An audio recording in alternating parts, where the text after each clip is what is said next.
My name is Tanya Curry, and this is this week's Acumen Media Report. It's entitled Vala Umgodi, the South African Death Penalty. You'd be forgiven if you thought the beginning of 2025 was directed by David Lynch. Sadly, he died this week, but you'd still be forgiven. I'm back from a generous media break, and I was never ready for Stilfontein, and Vala Umgodi closed the hole. Our curtain raiser to the new year began with hoisting dozens of decomposed bodies up from the deep during a 3-day rescue operation at Shaft 11 in Stilfontein this week. The crisis began in October 4 months ago, but we only decided to bring them up this week. South African headlines were tame and almost mute compared to the international media, and strange how others can see what is in plain sight. I learnt more from the likes of Al Jazeera and Sky News than I learnt here in South Africa. We heard our minister say, smoke them out, but they didn't use smoke. They used starvation and a broken pulley to commit murder. Did we bring back the death penalty, South Africa? There are crimes that I think deserve the death penalty, paedophilia, for example, but being an illegal immigrant is not one of them. Neither is being an illegal minor. We starved and suffocated dozens of people, some trafficked children as young as 14. Don't act surprised. Do you think all those zama-zamas are there because they want to be? I'm not being sympathetic to criminals, and I'll tell you who deserves the death penalty: the head honchos behind this mining malarkey. I read an account of the first man who went down to rescue the miners. He found them delirious and feeding off the dead. One of the miners asked him if he was God. This story is too surreal to comprehend. Cannibalism or death by starvation, something even David Lynch wouldn't tackle. I get that these are criminals. I get that they're very dangerous. But literally, South Africa had the ground swallow its reputation through gory headlines about artisanal miners. Yes, that's what they refer to the zama-zamas as now. That made me furious. There is nothing artisanal about this. It's slave labor. Why didn't we round them up and deport those that are not here legally and arrest the rest? Difficult, because most of these men are armed. Difficult, but not impossible. Apparently, as we've seen, we can do this in 3 days. Unreal. And here's the real kicker: within a few days, these men will be replaced with others. Why are we not addressing the problem? Cyril called it worse than Marikana, forgetting he is responsible for that too. Yesterday afternoon, they shut the entrances to the shafts. Vala Umgodi. Close the hole. You and I both know what that means. They didn't get all the people out. Some will die in a deep grave dug by commercial giants that have no plans to resolve a national crisis. What scares me most of all is that I don't think anyone in South Africa has the power to stop this mining mafia. These people are level up gangster. Vala Umgodi closed the hole indeed. And then this. The drunk fish.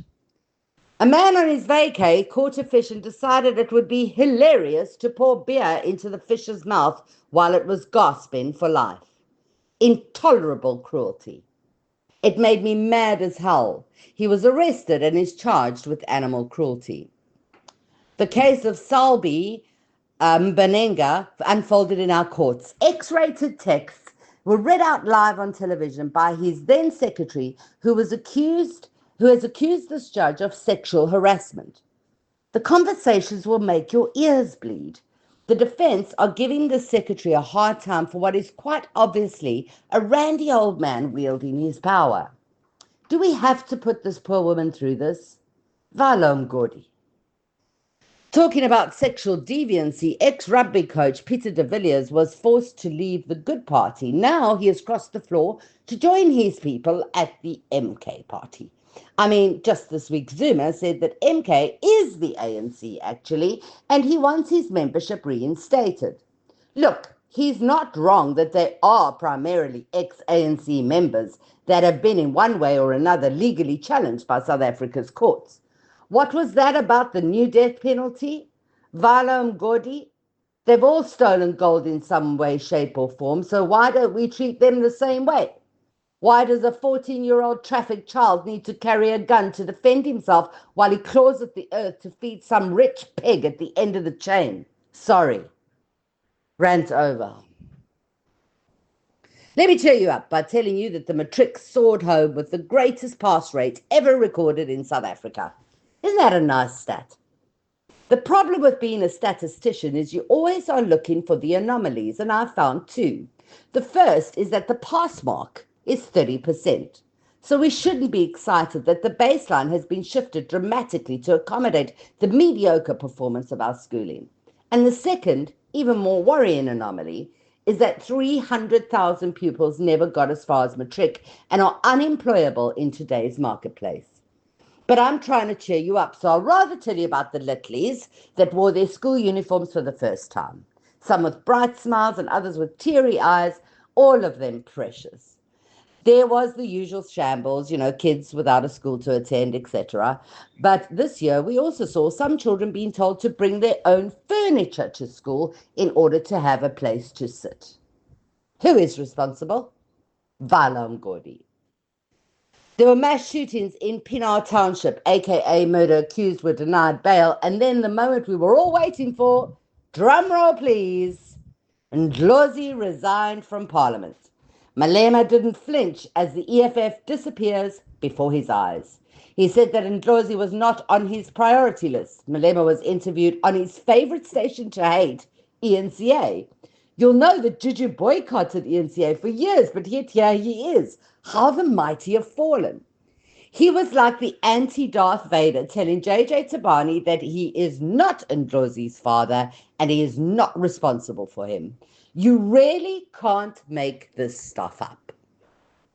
We all lived through the 113th celebrations for the birthday of the ANC. They cut their cake and ate it while ignoring the hunger created by the highest unemployment rate in the world, bar Eswatini. Yes, that is a fact. And where was Cupcake? Well, he did a tour of Robben Island as if it was the very first time he had ever been there ever. He asked them the most elementary questions about Madiba, and it was embarrassing, completely lackluster. Vala Mgodi. And then there was the brand fail of the year, SAF Air. They've overbooked flights across the festive season, particularly those that were returning to Joburg. Overbooking is common practice in the industry, but you should be smart about it. SAF Air came out and freely admitted that this was industry practice, and then the lynching began. Social media took off like a 747 and flew right into the bullseye, citing the Consumer Protection Act, and now there is a commission of inquiry, and their reputation took a nosedive. Let's take a trip across borders now to Mozambique. Many people that had their holiday planned in Ponta ended up in Sudwana due to borders closing and an increase in political tension. Some tourists tried their luck and were probably fine until they weren't. We witnessed the swearing in of the new president against a backdrop of violence and tension across the country. We saw the doors of hell open up and swallow Los Angeles in fires that are the worst the country has ever seen. Still raging today, the images of LA are startling and devastating. We saw the rich homes reduced to rubble and celebrities scrambled to recover whatever they were able to. The blame game was in full swing as we learnt of empty reservoirs and chain gangs being used to extinguish flames. The stories keep coming and all eyes are on LA. It's all about America, isn't it? There was a massive announcement by both US presidents that Israel and Hamas had struck a ceasefire deal that would be implemented on Sunday, the 19th of January. This just happens to be the day before Trump takes office, and the tangerine made it clear that if the hostages were not returned by the time he took office, there would be dire consequences. The deal they struck was the same deal that was on the table as far back in May 2024. The deal is that all hostages and prisoners are released on both sides of the war and that Israel leaves Gaza.